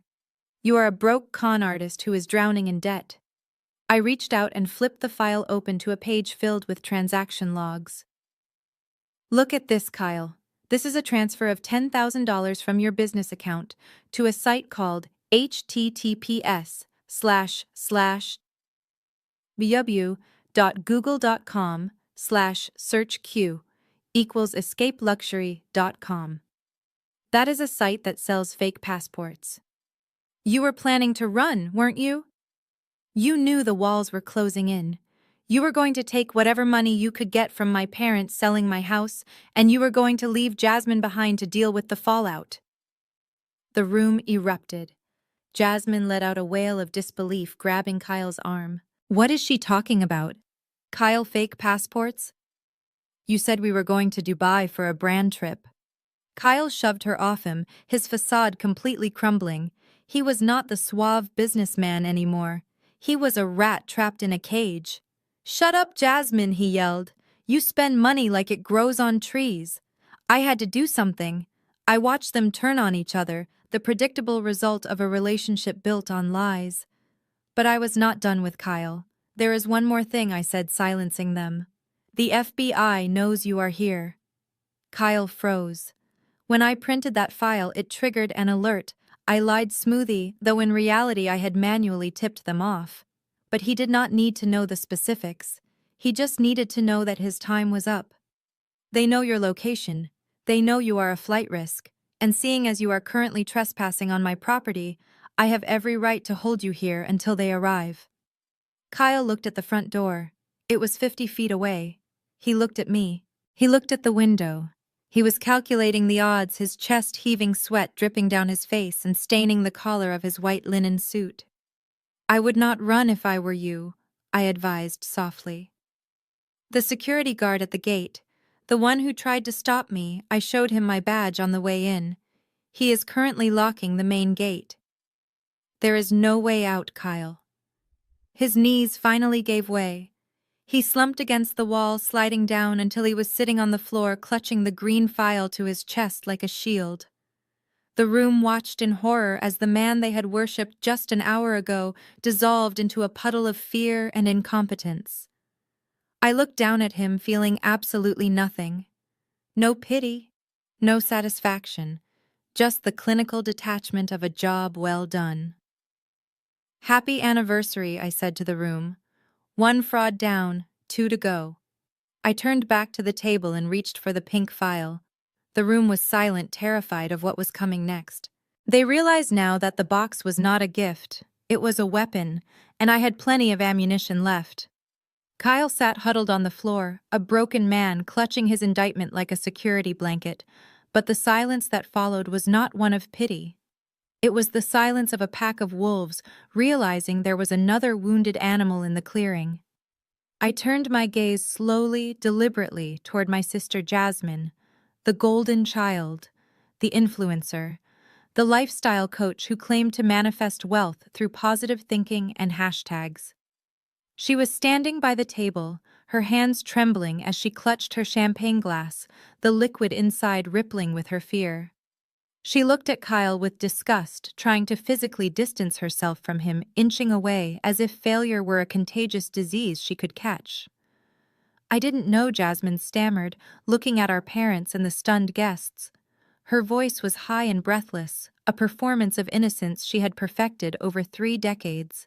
"I had no idea he was doing that. I am a victim here too. He lied to me. He used me." She looked at me, her eyes pleading for a lifeline, thinking that maybe I would spare her because we shared blood. "Sophia, you believe me, right?" she asked, tears welling up in her eyes on command. "You know I would never be involved in anything illegal. I have my own brand. I have my own money. I am a businesswoman." I stared at her, and for a moment I remembered us as children. I remembered how she would break a vase and put the pieces in my bed so I would get blamed. I remembered how she stole money from my grandmother's purse and told everyone I did it to buy candy. She hadn't changed, she had just scaled up her operations. I reached into the black box and pulled out the pink folder. It was thick, bulging with papers, the corners slightly dog-eared from the sheer volume of evidence inside. Jasmine saw the color and her face went from pale to ghostly white.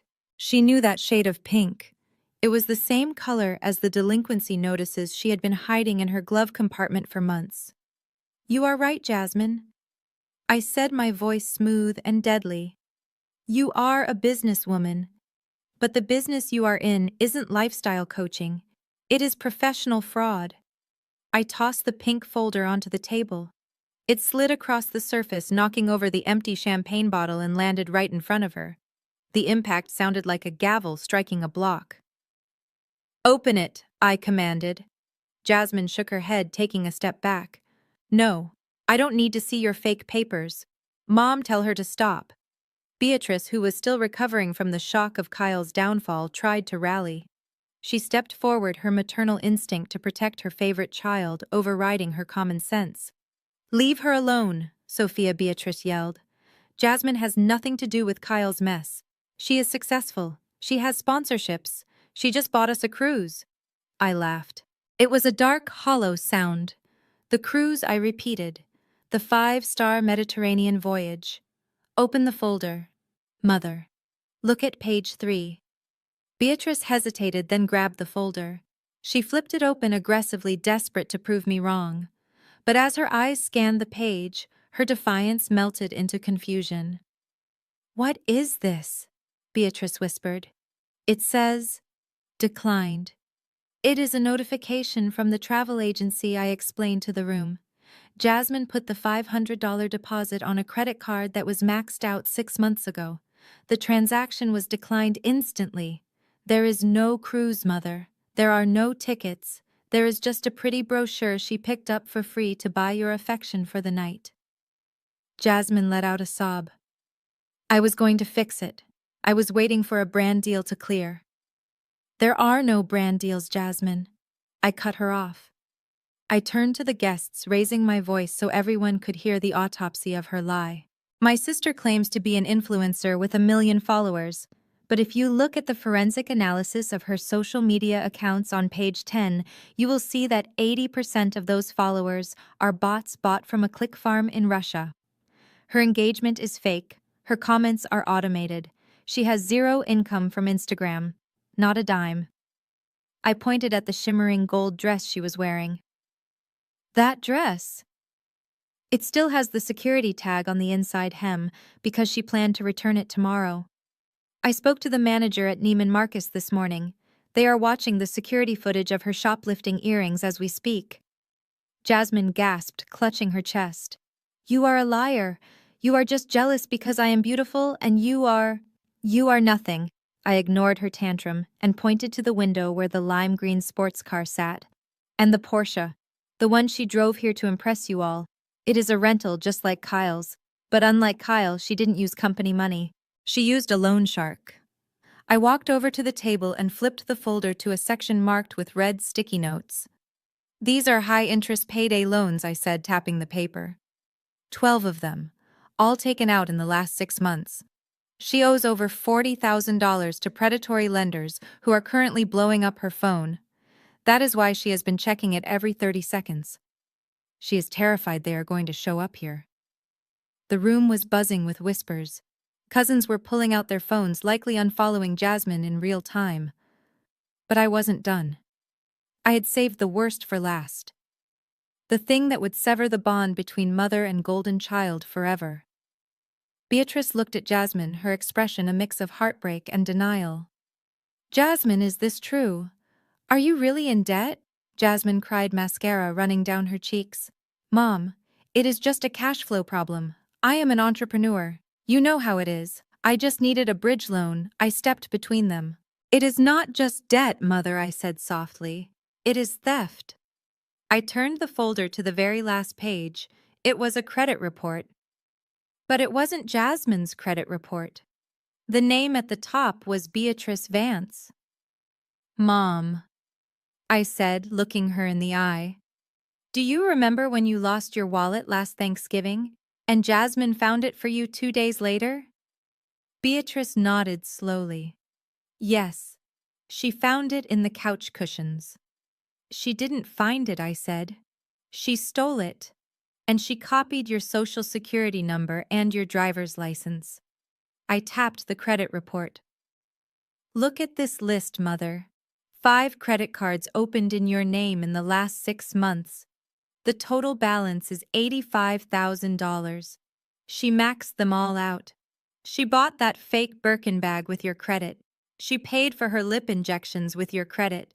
She has been living like a queen by destroying your financial future." Beatrice looked at the paper. She saw the list of banks: Chase, Amex, Discover. She saw the balances: 15,000, 20,000, 30,000. She saw the dates. They matched the times Jasmine had come over for dinner, the times Jasmine had hugged her and told her she loved her. The realization hit her like a physical blow. Beatrice stumbled back, gripping the edge of the table to keep from falling.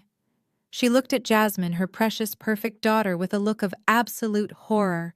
You stole from me," Beatrice whispered, her voice trembling. Jasmine wiped her eyes, her face hardening. "I didn't steal, I borrowed it. I was going to pay it back once Metacoin took off. I did it for us, Mom. I did it so we could look good. You always said appearance matters. You said we had to look rich. I was just doing what you taught me." Jasmine pointed a finger at Beatrice, screaming now. "You pushed me to be this way. You told me to find a rich husband. You told me to buy expensive clothes. You told me Sophia was a loser because she worked a boring job. Well, I tried, Mom. I tried to be the star you wanted. So don't look at me like that. This is your bill too." The silence that followed was heavy and suffocating. Beatrice looked from the credit report to her daughter, seeing her own vanity reflected back at her in the most twisted, destructive way possible. She had created a monster, and that monster had just eaten her retirement fund. I closed the pink folder. "She has a point, Mother," I said calmly. "You wanted a golden child. You wanted someone who valued image over substance.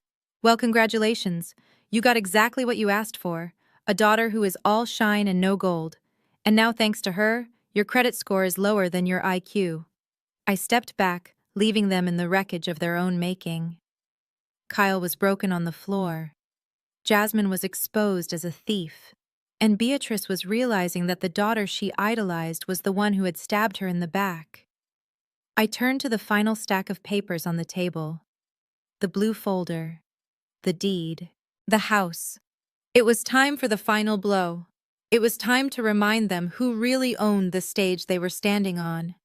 I stood on the top step of the porch, the humid Atlanta air filling my lungs, but I did not walk to my car just yet. The show had a grand finale, and I was the director. I reached into my pocket and pulled out my phone, unlocking the screen to see a text message from the lead agent I had been coordinating with for the past week. It was a simple thumbs-up emoji. I looked up at the sky, counting down silently in my head. 3, 2, 1. The silence of the wealthy neighborhood was shattered by the wail of sirens. It started as a distant whine, growing louder and more piercing with every second until it was a deafening roar that vibrated in my chest. Blue and red strobe lights erupted from the end of the long driveway, washing over the manicured lawn and the rented luxury cars in a chaotic, disorienting rhythm. One by one, unmarked black SUVs and marked police cruisers tore up the pavement, screeching to a halt in a formation that blocked every possible exit. I turned back toward the open door of the house. The guests inside were frozen, their faces bathed in the pulsating emergency lights that flooded through the large bay windows. The party was officially over. A team of federal agents in windbreakers emblazoned with FBI moved with practiced efficiency, flanked by uniformed sheriff deputies. They did not knock. They stormed up the steps, bypassing me with a nod of recognition, and flooded into the foyer. I followed them, slowly leaning against the doorframe to witness the inevitable conclusion of Kyle's fraudulent empire. Kyle was still on the floor where I had left him, clutching the green indictment file. When he saw the agents enter, the fight left his body completely. He did not run. He did not scream. He simply curled into a ball, trying to make himself small, trying to disappear into the expensive rug he had claimed to own just an hour ago. Kyle Jenkins, a lead agent, shouted, his voice commanding the room. "Federal agents, show me your hands right now." Kyle raised his shaking hands slowly. 2 agents hauled him to his feet. He looked small, pathetic, stripped of the arrogance that had defined him. He looked at Jasmine, then at the guests, and finally his eyes found mine at the doorway. There was no hatred left in them, only terror. "Turn around!" the agent barked, spinning Kyle against the wall. The sound of handcuffs ratcheting shut was sharp and final. Click, click. "You are under arrest for wire fraud, securities fraud, and money laundering." The agent recited, his voice echoing off the high ceilings. "You have the right to remain silent. Anything you say can and will be used against you in a court of law." As they marched him out, Kyle began to sob. It was an ugly, guttural sound. "Please," he begged, to no one in particular. "It was a mistake. I can fix it. I just need time." But there was no time left. The guests, the same people who had laughed at my Honda, were now holding up their phones, recording every second of his humiliation. They were live-streaming the downfall of the man they had envied, hungry for the content. The agents were not done. Another officer, a woman with a stern face and a clipboard, walked straight toward Jasmine. My sister was standing by the buffet table, looking like a deer in headlights, clutching her fake Birkin bag, as if it could protect her. "Jasmine Vance?" the officer asked. Jasmine nodded, unable to speak. Her face streaked with mascara tears. The officer handed her a thick envelope. It was not handcuffs, not yet, but it was the next best thing. "This is a court summons," the officer stated flatly. You are being named as a person of interest in a federal investigation regarding identity theft and credit card fraud. You are ordered to surrender your passport immediately. Do not leave the state of Georgia.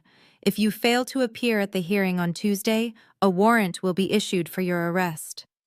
Jasmine stared at the paper in her hands. The word, summons, was printed in bold block letters. She looked at the guests filming her. She looked at her perfect life crumbling into dust. Mom Jasmine wailed, turning to Beatrice. Do something. They are ruining my reputation. But Beatrice could do nothing. She stood by the fireplace holding on to Calvin for support, watching her golden world disintegrate. She looked old. She looked tired. She looked at the police, then at the empty spot where Kyle had been, and finally she looked at me. I pushed off the doorframe and walked back into the room. The police gave me space. The guests parted instantly, terrified that I might have a dossier on them too. I walked straight to my parents. Beatrice was trembling. Sophia, she whispered, please, tell them to stop. This is a family matter. I shook my head. No, mother. Theft is a criminal matter. Fraud is a federal matter. Family has nothing to do with it anymore. I reached into my inner jacket pocket and pulled out the final piece of paper I had prepared. It was a single sheet, crisp and white, with the letterhead of my law firm at the top. It was the only paper left in my arsenal, and it was the one that would sever our ties forever. I held it out to Calvin. He looked at it, his hands shaking too much to take it, so I placed it gently on the mantelpiece next to their anniversary photo. This is for you, I said, my voice calm amidst the chaos of the police radio chatter. What is it? Calvin croaked, his voice barely audible. It is an eviction notice, I explained. It is a notice to quit possession. I pointed to the timestamp I had written on the bottom. In the state of Georgia, when a tenant allows illegal activity to take place on the property, the landlord has the right to terminate the lease immediately for the safety of the premises. Kyle was running a criminal enterprise from this living room. Jasmine was committing identity theft from the guest bedroom. I looked Beatrice in the eye. You have 24 hours. By this time tomorrow, I want this house empty. I want your clothes, your furniture, and your delusions of grandeur gone.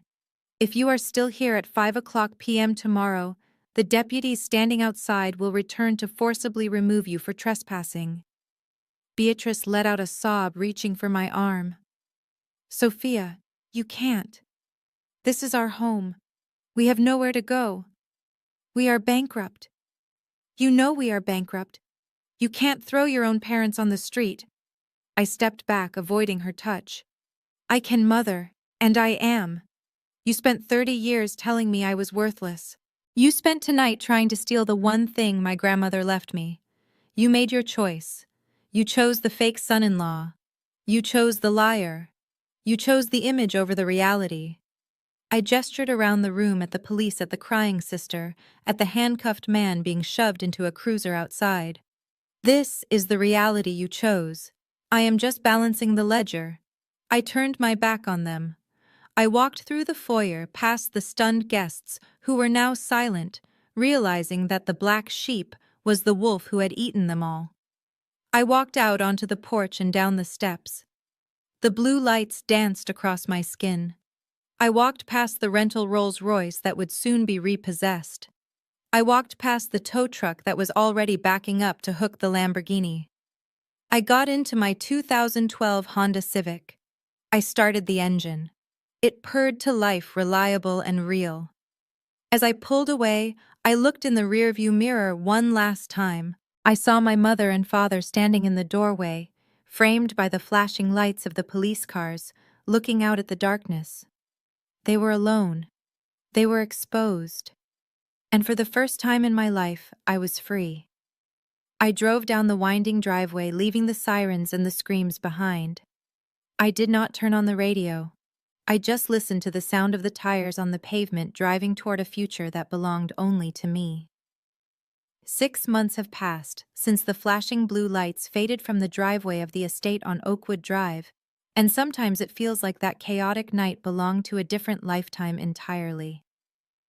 I am standing on the balcony of my new penthouse on the 45th floor of the Sovereign Building in downtown Atlanta. The wind up here is cooler, cleaner, and carries the scent of rain washing over the city. Below me, the cars are just streams of light moving through the veins of the city, silent and distant. It is quiet up here. It is the kind of silence I used to dream about when I was living in the guest room of my own house, listening to my parents scream about money and status. This silence does not feel empty. It feels like victory. On the mahogany desk inside my home office sits a framed copy of this month's Forbes magazine. My face is on the cover. I am wearing the same black suit that my mother called a funeral outfit, but the editors didn't seem to mind. The headline reads, "The Forensic Hunter: How Sophia Vance is Redefining Corporate Justice." It is ironic that the very thing my family mocked me for, my obsession with details, my rigidity, my refusal to bend the rules, is the very thing that has catapulted me into the national spotlight. Since the news of how I dismantled a Ponzi scheme at a family party broke, my firm has been overwhelmed. We are turning away clients. I have hired 5 new investigators and doubled the salary of my assistant. The bookkeeper is doing just fine. But success is sweetest when you know exactly who is not sharing in it. I have kept tabs on them, of course, not out of love, but out of a professional habit of tracking liabilities. Kyle Jenkins did not get his moon landing. The federal justice system moves surprisingly fast when the evidence is delivered in a color-coded box by a witness who knows exactly where the bodies are buried. He pleaded guilty to 3 counts of wire fraud and 1 count of securities fraud to avoid a 20-year sentence. He is currently serving 8 years in a federal correctional facility in Florida. I heard through a contact at the bureau that he works in the prison kitchen now. The man who refused to touch a door handle without a sanitizer wipe is now scrubbing grease traps for 12 cents an hour. His linen suits have been replaced by a standard-issue orange jumpsuit that definitely was not tailored in Milan. He sends me letters sometimes. I never open them. They go straight into the shredder, unread and unacknowledged. Jasmine's fall from grace was less legal and more social, which for her is a fate worse than prison. She avoided jail time by turning state's witness against her husband, claiming she was a naive victim of his manipulation. The prosecutor bought it mostly because he couldn't believe anyone could be as genuinely incompetent as she appeared to be without practicing. But escaping prison didn't mean escaping the debt. The $85,000 she stole from our mother is still owed, along with the $40,000 in payday loans. I saw her last week. I was driving past a diner on the outskirts of the city, a place with flickering neon signs and a C health rating. I saw a woman in a stained yellow uniform wiping down a table near the window. She looked older. The Botox had dissolved, leaving lines of stress around her mouth. The hair extensions were gone, replaced by a messy bun held back by a hairnet. It was Jasmine. She was being yelled at by a customer for spilling coffee, and for the first time in her life she didn't talk back. She just nodded, took the abuse, and kept wiping. She has to. The court garnishes 50% of her wages before she even sees a paycheck. She is finally learning what it means to actually work for a living, one sticky quarter at a time. And then there are Beatrice and Calvin. Their eviction was executed exactly 24 hours after the party. My security team arrived at 8 in the morning. They didn't find them packing. They found them sitting in the living room waiting for a miracle that never came. They left with 4 suitcases and a box of silverware that my security chief made them put back because it was listed on the inventory of the estate. They live in a 300-square-foot studio apartment in a dilapidated building near the airport now. It is all they can afford on their Social Security checks. The country club membership is gone. The leased cars were repossessed the day after the party, but the true punishment for Beatrice isn't the poverty. It is the irrelevance. Aunt Patrice, who has suddenly decided she wants to be my best friend and calls me weekly to gossip, told me about their new life. She said Beatrice tries to tell the neighbors in her building that she used to be wealthy. She hangs out in the communal laundry room trying to hold court with people who are just trying to wash their work clothes. She tells them stories about her rich daughter. But she doesn't brag about Jasmine anymore. She brags about me. She bought a copy of Forbes with her grocery money and shows it to strangers saying, "That is my Sophia. I raised her to be tough." She takes credit for my success rewriting history to make herself the hero who forged me in fire. It is a pathetic, desperate attempt to cling to a shred of status. The old friends they tried so hard to impress at the anniversary party have all ghosted them. No one wants to be associated with the parents of a convict and a fraud. They are social pariahs isolated in a cramped room with thin walls, forced to listen to each other's breathing, and the constant reminder of what they threw away. I turn away from the city view and walk back into my living room. It is spacious, filled with modern art and furniture that I bought with my own money. There are no rental tags on the drapes here. There are no fake flowers. Everything is real. Everything is solid. I pour myself a glass of vintage wine, a bottle that costs more than the monthly rent of my parents' new apartment. I sit on the velvet sofa and take a sip, letting the rich, complex flavor settle on my tongue. I am 32 years old. I am alone in this massive penthouse, but for the first time in my life, I am not lonely. I have my dignity, I have my name, and I have the absolute certainty that I will never ever be a freeloader in anyone's story again. The black sheep has not just left the flock. She has bought the farm, evicted the wolves, and built a castle on the hill. And the view from here is absolutely magnificent. The vibration of my phone against the marble countertop was a harsh, mechanical intrusion into the serenity of my evening. It was a Tuesday, late enough that business calls should have ceased, but early enough that the city lights outside my window were just beginning their nightly dance. I was standing in the kitchen of my penthouse, uncorking a bottle of Cabernet that had been breathing for the last hour. The label was French. The vintage was rare, and I had bought it simply because I could. I poured the dark red liquid into a crystal glass, listening to the glug and swirl, ignoring the persistent buzzing of the device on the island. I glanced at the screen. Unknown caller. I usually let these go to voicemail. My assistant handles the press and my lawyers handle the threats. But something about the persistence of the ringing, the way it started and stopped and then started again, immediately triggered a familiar instinct. It was the rhythm of desperation. It was the frantic, erratic tempo of someone who had run out of options. I knew who it was before I even slid my thumb across the screen. I had blocked their numbers on every platform, blocked their emails, and even flagged their names with the building security to ensure they could never step foot in the lobby. But scammers always find a new number. It is the nature of the parasite to seek a new way into the host. I picked up the phone and pressed answer, but I did not speak. I simply held the device to my ear and waited. I listened to the frantic breathing on the other end, the sound of background traffic, the unmistakable static of a cheap, prepaid phone plan. Sophia. Is that you, Sophia? Please don't hang up. The voice was unrecognizable at first. It was cracked, hoarse, stripped of all the polish and pretension that had defined Beatrice Vance for decades. It sounded like an old woman. It sounded like a stranger.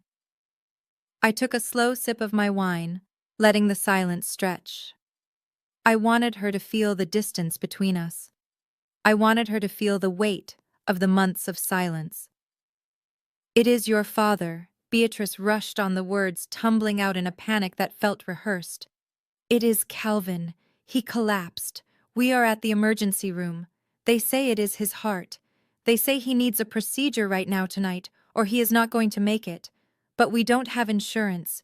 You know we lost the insurance when the assets were seized. They won't operate without a deposit. Sophia, please, it is $5,000. Just 5,000. That is nothing to you. You have to help us. He is going to die." I swirled the wine in my glass, watching the red legs run down the side of the crystal. My forensic brain engaged, automatically dissecting her plea like a fraudulent tax return. First, emergency rooms in the United States are legally required to stabilize patients regardless of their ability to pay. If Calvin were truly dying, they would be operating, not asking for a deposit.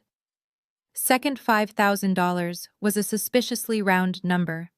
It was the exact amount needed to put a deposit on a rental apartment in the city or perhaps to buy a used car to replace the ones they lost. She was lying. She was using the hypothetical death of her husband as a lever to pry open my wallet. It was a low tactic even for her. I walked over to the window looking out at the skyline. I pressed the speakerphone button so I wouldn't have to hold her voice so close to my head. I am sorry to hear that I said my voice cool and detached. If it is a medical emergency, I can call the hospital administration directly and have them send the bill to my legal team for review. Which hospital are you at, Beatrice? There was a pause on the other line, a hesitation. The scam had hit a wall of logic. We are at Grady, she stammered. But there is no time for reviews. They need cash. They need a credit card over the phone. Just give me the number. Sophia, I will write it down. I smiled into the reflection of the glass. Grady Memorial is a public hospital. They do not turn people away, and they certainly do not demand credit card numbers over the phone for life-saving surgery. You are lying, Mother, I said simply. The line went silent for a moment, and then the pretense dropped. The weeping grandmother act vanished, replaced by the bitter, sharp-edged woman I remembered. Fine, she snapped, her voice rising in pitch. Fine. He is not dying, but we are. Do you know how we are living? Do you know what it is like to sleep on a mattress on the floor with cockroaches? Do you know what it is like to eat canned beans every night? We are your parents. We raised you. We sacrificed for you, and you are sitting up there in your ivory tower swimming in money while we rot. I walked out onto the balcony, the night wind catching the silk of my blouse. The city air was crisp. You are describing the consequences of your own actions, Beatrice, I said. You committed fraud. You stole. You squandered every opportunity I gave you. This is not my doing. This is gravity. Sophia, listen to me, she pleaded, switching tactics again, trying to find an emotional hook. I know you. I know my daughter. Underneath all those suits and that cold exterior, you are still my little girl. You have a good heart. You are not cruel. You loved us once. I know you still love us. You can't just turn off your feelings like a light switch. You are the one who saved us 10 years ago. That is who you are. You are a savior. Please, just this once, just help us get back on our feet. We will never ask for anything again. I promise. She was good. I had to give her that. She knew exactly where the old wounds were. She knew that for 30 years my entire existence had revolved around trying to prove I was good enough, trying to buy their love with my competence, trying to be the savior she claimed I was. She was betting that the little girl who craved approval was still in there desperate for a crumb of validation. But she was betting on a ghost. I looked down at the street 45 stories below. The cars looked like toys. The people looked like ants. From this height, the past looked very small. I took a deep breath, inhaling the scent of the city and the expensive wine. I felt absolutely nothing for the woman on the phone. No anger, no sadness, no guilt. Just a mild inconvenience that I was about to correct. I am sorry, madam, I said, my voice polite and final as if I were speaking to a telemarketer. What? Beatrice asked, confused. What do you mean? I mean you have made a mistake, I continued. You are looking for Sophia the Savior, Gisa. You are looking for the girl who wanted your approval. You are looking for the daughter who thought she owed you her life. I paused, letting the silence hang heavy between us. But you have the wrong number. Sophia. Stop it, Beatrice cried. Stop playing games. I am not playing, I said softly.